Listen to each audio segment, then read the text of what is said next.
yan ang palaging kumikirot. Din kaya nagsusuka siya ng dugo.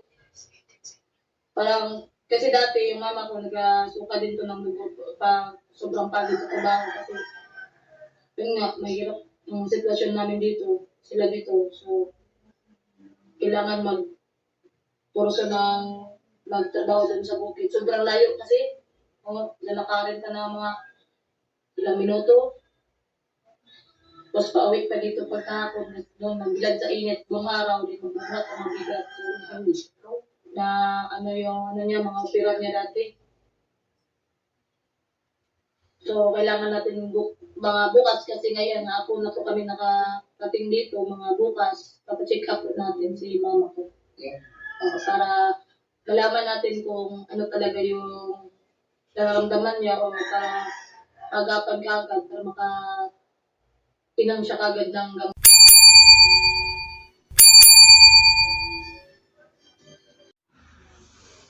Yan. Yun na siguro yan. Mga viewers ko.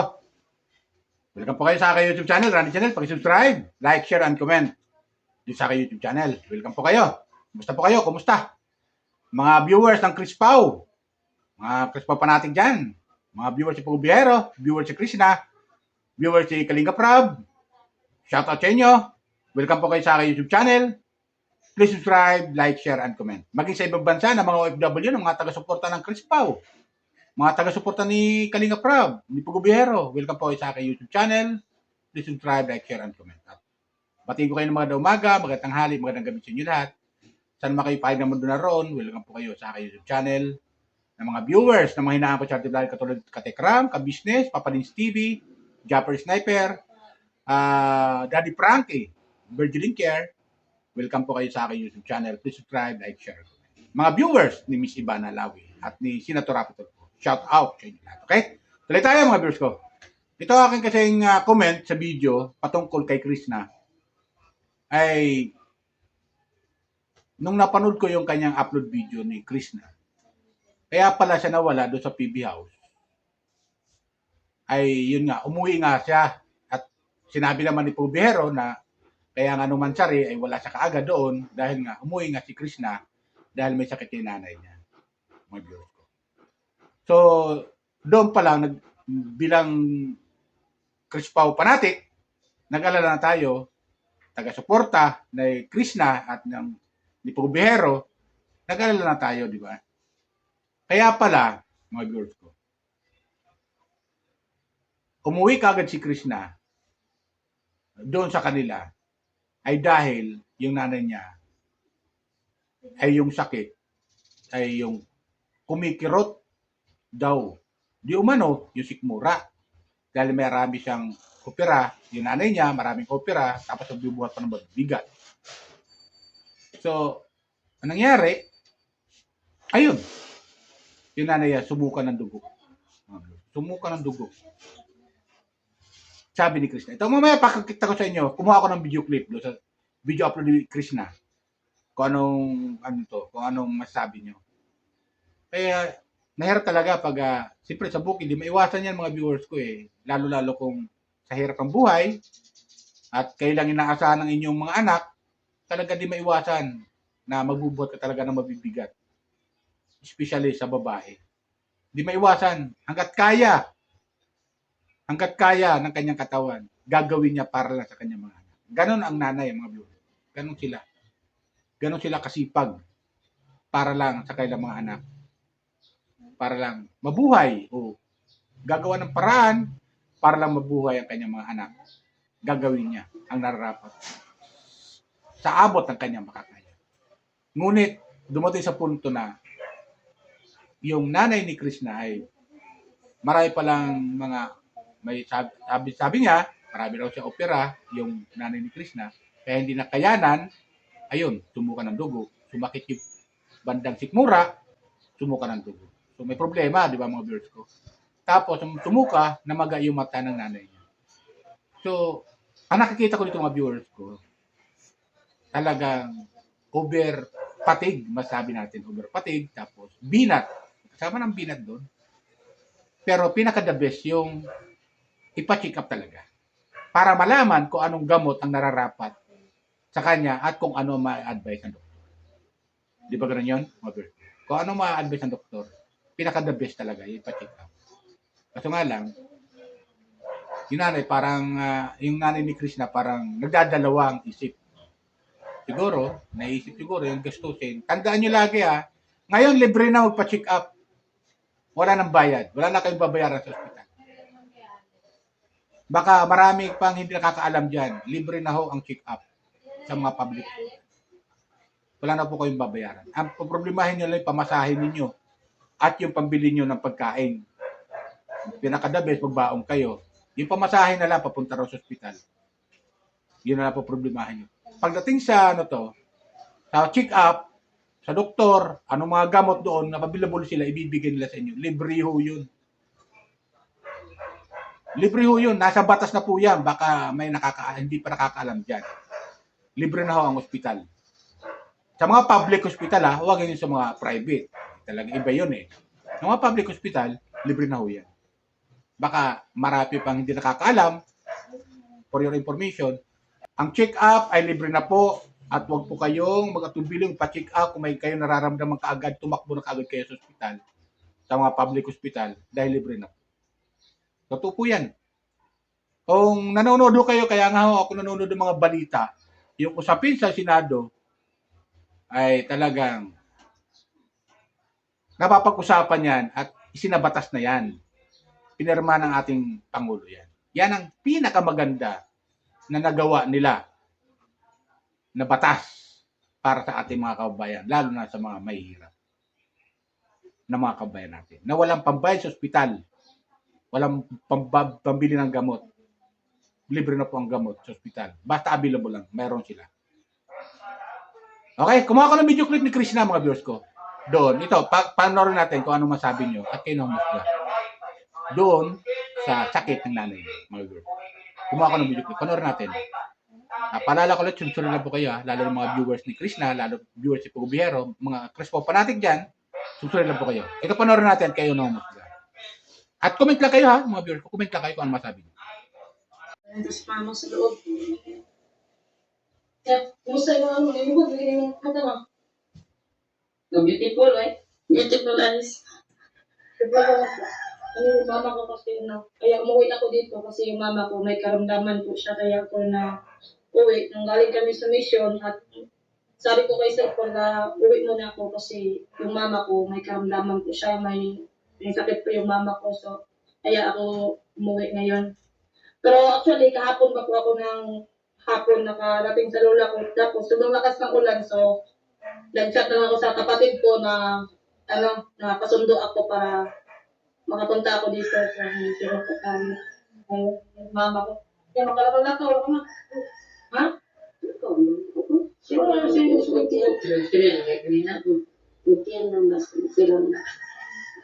kaya? Isa talit mo. Wala pinakatubig. Makalit ako. Masa niya yung kapatid na yun?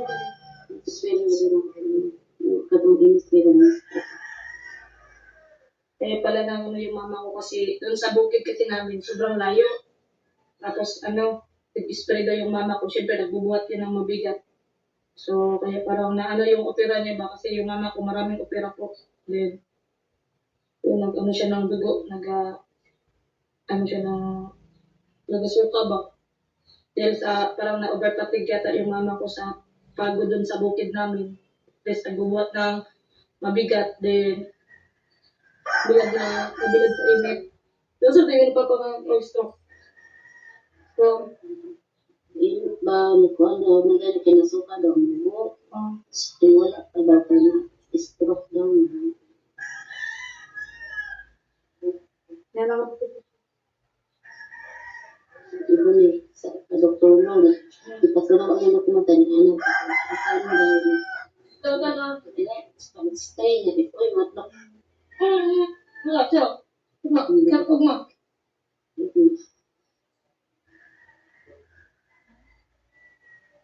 Pero, nakakagawin na parang naitambal ba? Natambalan.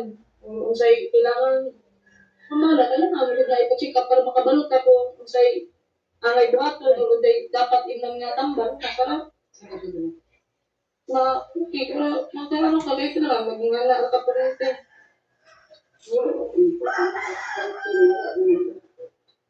Pag-experience ko ako dito kung pasikat, di para makabalo dito ako. Kung sa'yo, pinapamati ko din mo, kung sa'yo, kung sa'yo, ano gini mo sa mga ginabati rin, makabalita ba kung sa'yo niya. Para ito sa'yo pa, makaroon kagtambang. Ano siya ba?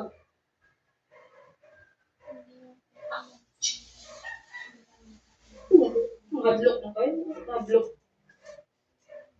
Check up lang rin na para check up lang para makabalota kung sa ang may buhaton kasi yung mga tambal nga para na yung bati ba. Kung saan may gagawin din mo, yan mo. Pusod. Tapos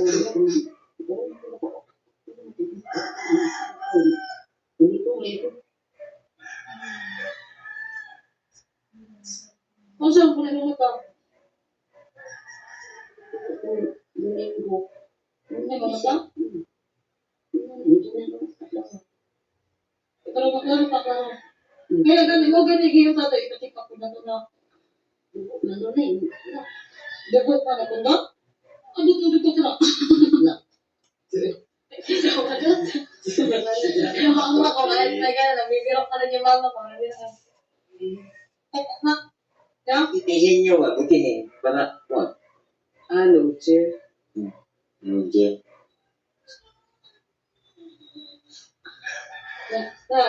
Check up ko nga. Sa panalo, kay gato. Magusaw. Namilag. Pero mata. So ayun, mga viewers ko. Di ba? Napanood natin. Talagang, andun, nakahiga yung nanay ni Krishna doon sa duyat, kinakausap niya. At yun nga, paliwanag ni Krishna, dahil nga, itong nanay niya, kasama tatay niya, malayo, nasa bukid, malayo sa bahay nila, pinupuntahan, tapos,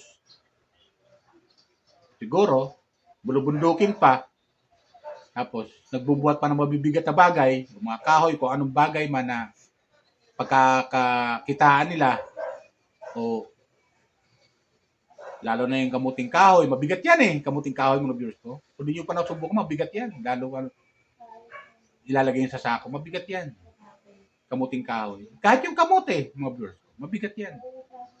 Oh, lalo pa yung mga kahoy, kasi di ba, minsan gumagawa sila ng uling. Yung panood nyo yung upload ko na nagbubuhat si Krishna ng mga mabibigat na kahoy. Parang ganun eh. Yung nanay niya kasi ni Krishna, ganun ginagawa. Nagbubuhat ang mabibigat na bagay para lang siya makatulong sa kanyang asawa. Para lang matugunan yung pangangailangan ng kanyang mga anak. So ganun. Buti lang andyan si Krishna. Handang tumulong sa nanay niya. At salamat kay Pugubihero dahil kay papano na tutulungan niya rin si Krishna. Kahit paano. Baka off-cam, siyempre, bago umuwi si Krishna, nagbigay ng tulong si Pugubihero kay Krishna. Hindi natin alam yun. Pero yun nga, inaalok niya yung nanay niya na magpa-check up na. Pero dadalawang isip ni nanay. Siguro ang iniisip yung gastusin, yung pambayad sa ospital. Yan ang siguro ang iniisip niya eh. Alam nyo, tayo talaga. Sa totoo lang, dati ako ganun eh.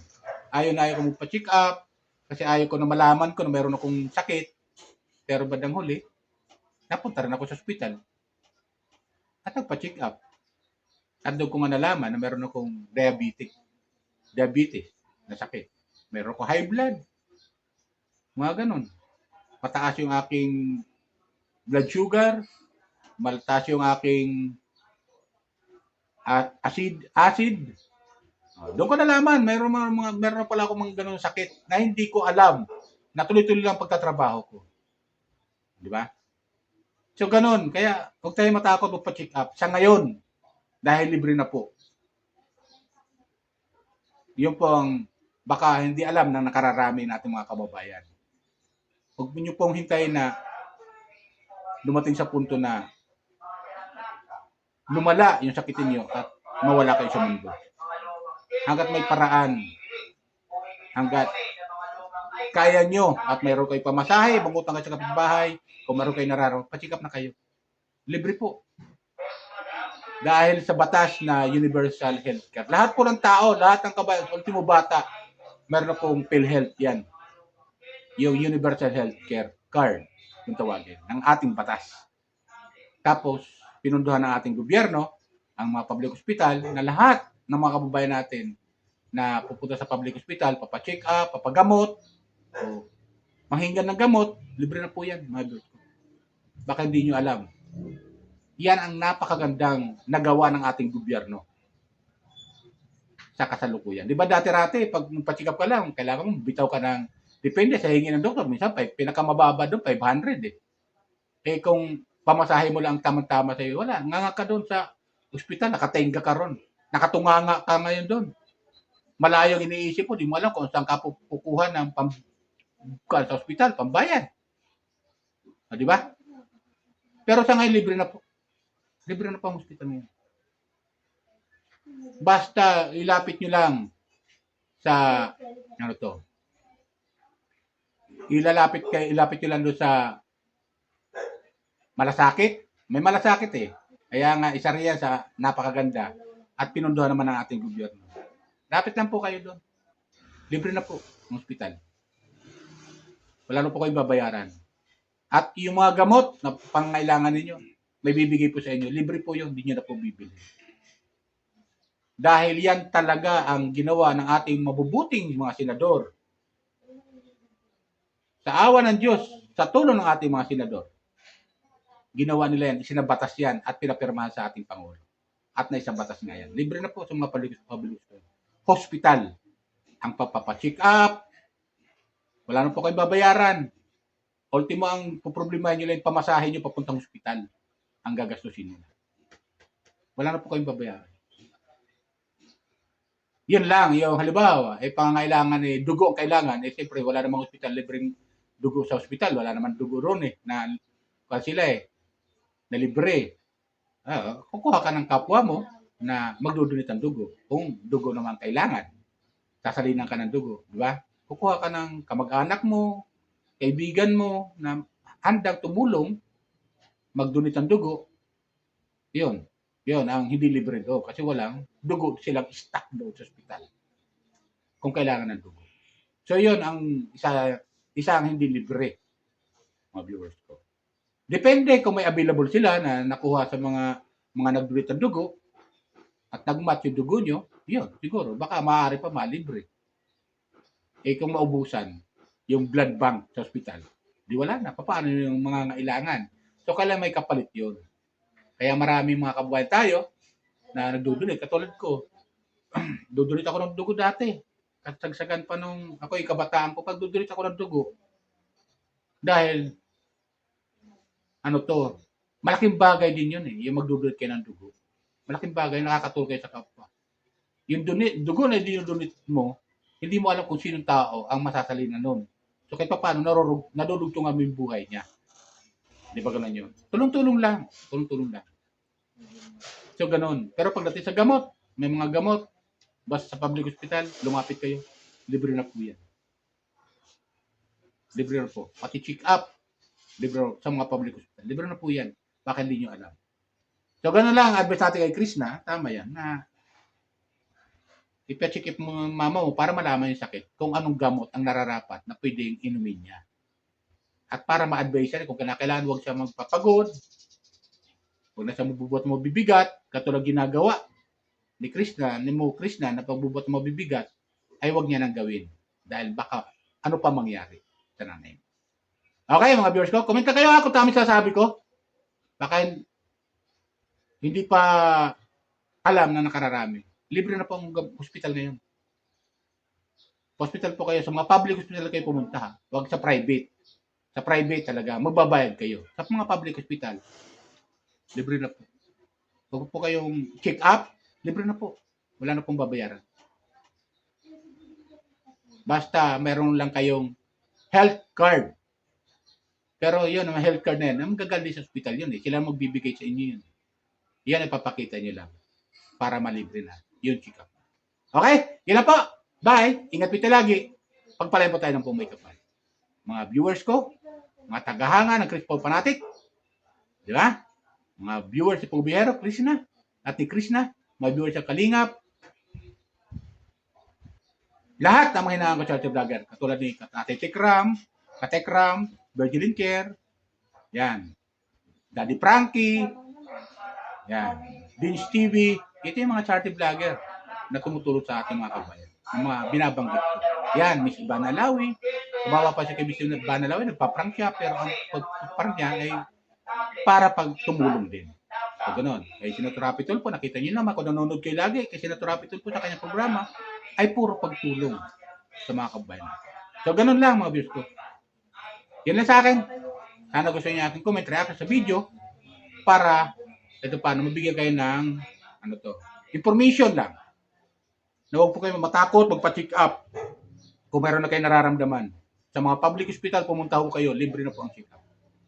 Wala po kayong babayaran. Nising kunduling. Pamasahin nyo lang, poproblemahin nyo at pagkain. Okay? Yan lang po. Bye! Ingat po ito lagi. Pagpalain po tayo ng pumikap.